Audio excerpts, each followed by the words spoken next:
Happy weekend, traders. This is Mike with Tactical Traders doing some weekend scans for some possible trades in the upcoming week. I'm going to be looking for some either possible day trade setups or just a very short-term swing trade, less than a 5-day swing preferably. So right now I'm looking at ticker symbol OCGN, and this is a penny stock. So like all penny stocks, there can be a lot of volatility, and I always recommend to use extreme caution. So just to map out some areas of the chart that I find that hold some interest and some interesting data points, and after that we're going to kind of see if we can unfold into a trade plan. So first off, I just want to say that any trade plan that's going to be placed, especially because this is a penny stock, will be bullish. I'd never ever recommend shorting any penny stock.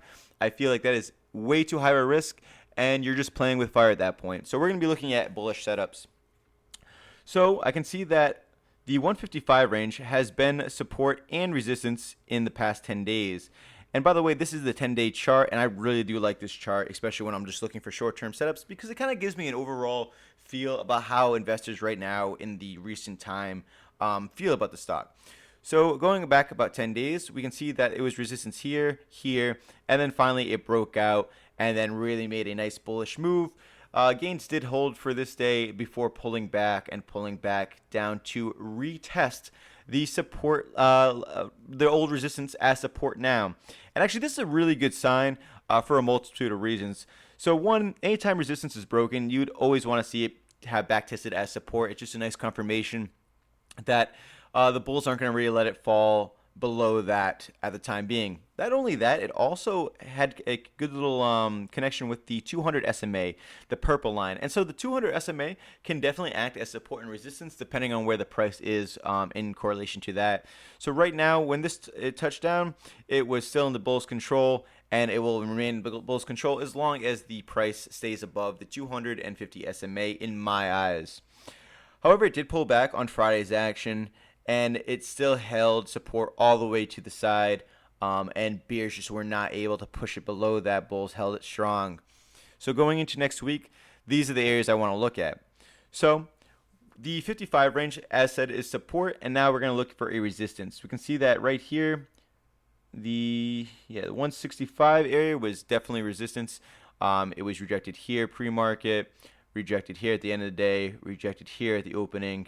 And so there's actually 3 data points right there. You could even say 4. I didn't skip over that. 4 data points right there. That's pretty much saying that at 65, the bulls are having problems getting the price past that, and the bears are putting up some good resistance right there. So moving on to a long trade, I would say that this is a pretty reasonable area to go long with a tight stop loss.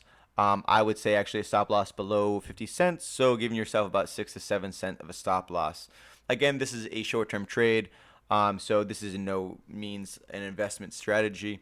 But me looking at the chart right now, I would be looking for 55 for a bounce up to 55, so a sign of reversal, and then going along with a price target probably around the 163. To be honest, I like to kind of just get ahead of people because, like I said, most people are going to be selling it at the 65, so I'd like to get ahead of that and take profits right there. So about a 13 cent gain. I'm sorry, not 13 cent. About an 8-cent gain on a 55-cent stock. It's actually a pretty good percentage. I know that might not seem like a lot, 8 cents, but that percentage is actually really, really nice. And you could always just maybe sell a third or half of your position there, and maybe check to see if there's a breakup past 65, and maybe let your winners run. Who knows? After 65, if it does break, it looks like 70 is a definitely the next sign of resistance. And you could take off another portion of there or just take all your profits. That's up to you. You can mitigate your risk as you see fit.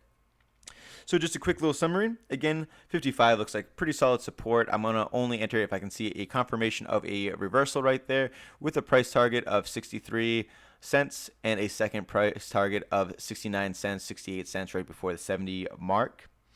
So traders, I hope you found some value in this video. I hope it helped you highlight some interesting areas on the chart. And if you did like it, if you do find a value, please like and subscribe and comment on the video. Let me know what you think about it. It's definitely a good motivation to see people interacting with us on YouTube. We're pretty new to it, and I'll keep making these videos daily to help you highlight some possible profitable trades. We're also on StockTwits, Facebook, and Instagram. On Instagram, we're tactical_traders, and we do post our profit and loss daily, as well as a couple funny memes and such.